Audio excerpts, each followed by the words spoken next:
आपको पता है मेरी ना जॉब लग गई और मेरी सैलरी पता है आपको कितनी है? 30,000 रुपए।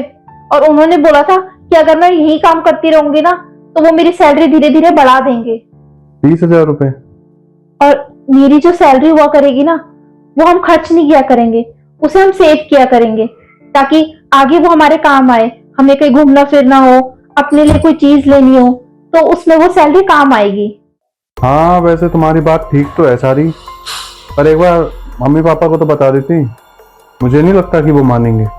पर आप एक बार मम्मी पापा से पूछ तो लेते, क्या पता वो मान जाए। अरे मुझे पता है ना उनकी, वो यही बोलेंगे कि अगर वो जॉब पे जाएगी तो घर के काम कौन करेगा। हाँ, पर आपने ही तो कहा था कि मैं जॉब कर सकती हूँ, फिर अब आप ऐसे मना कर रहे हो। अरे तब की बात और थी, लेकिन अब की बात और है। और ऐसी जॉब है ना बहुत आएंगी, और मैं कमा तो रहा हूँ अच्छा खासा, क्या दिक्कत है फिर। पर एक बार आप पूछ।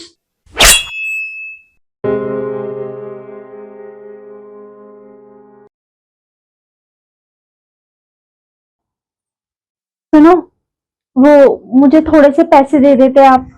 अरे किस बात के पैसे? घर का सारा सामान तो मैं ले आया, अब किस बात के पैसे चाहिए तुम्हें?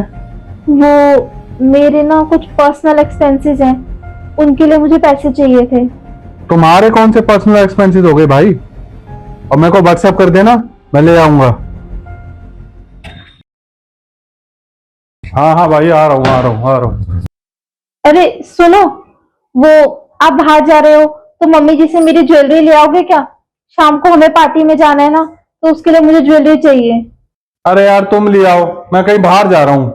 वो एक बात और कहनी थी आपसे कि आप है ना मम्मी जी से मेरी सारी ज्वेलरी ले आना, मैं यही अपने पास रख लूंगी।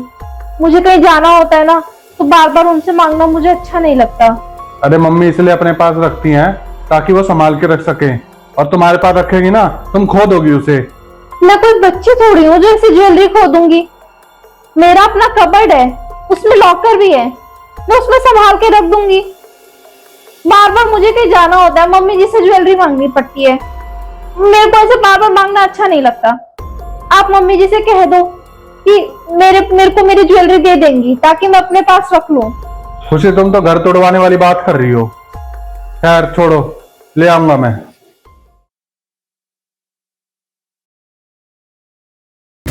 खुशी, तुम बुआ के गई और बुआ के लड़के को तुम एक भी रुपया देके नहीं आई।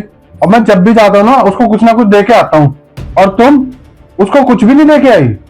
हाँ, नहीं दिए मैंने उस बच्चे को पैसे, क्योंकि मेरे पास 10 रुपए तक नहीं थे उस बच्चे को देने के लिए। मेरा बहुत मन था उसे पैसे देने का, पर मैं क्या करूं? आप मुझे पैसे देते नहीं हो तो मैं कहां से देती उसको पैसे?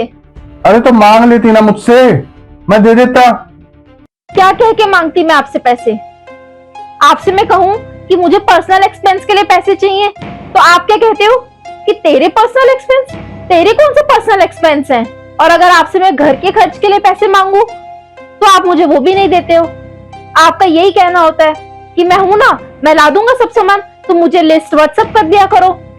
मैं किस किस से क्या क्या मांगू मुझे तो समझ ही नहीं आता। आपसे पैसे मांगू, मम्मी जी से अपने लिए ज्वेलरी मांगू, घर वालों से अपने जॉब के लिए परमिशन मांगू, मार्केट तक जाने के लिए मुझे परमिशन मांगनी पड़ती है, और अगर उसके लिए भी मुझे मना कर दिया तो मैं वहां पे भी नहीं जा सकती। आपको इस घर में सबका दिखता है, सबका, बस मेरा ही नहीं दिखता आपको। मेरी भी कुछ ख्वाहिशें हैं, कुछ इच्छाएं हैं। मैं जॉब करना चाहती थी, मुझे जॉब करने के लिए भी आपने मना कर दिया कि घर वाले नहीं मानेंगे। आपने एक बार भी पूछा घर वालों से? नहीं ना। आप हमेशा से यही चाहते हो कि मैं एक एक चीज के लिए आप पे डिपेंड रहूं, एक एक खर्चे के लिए मैं आज आप पर डिपेंड हूं। और आपको क्या लगता है वहां बुआ जी के घर पे बेइज्जती आपकी हुई है? नहीं, बेइज्जती मेरी हुई है, क्योंकि वहां मेरे पास देने के लिए उस बच्चे को पैसे तक नहीं थे। पर मैं आपको बोल के क्या ही करूं? आपने मुझे कभी ना मेरी ख्वाहिशों को कभी नहीं समझा। आपसे बोल के ना कोई फायदा नहीं है।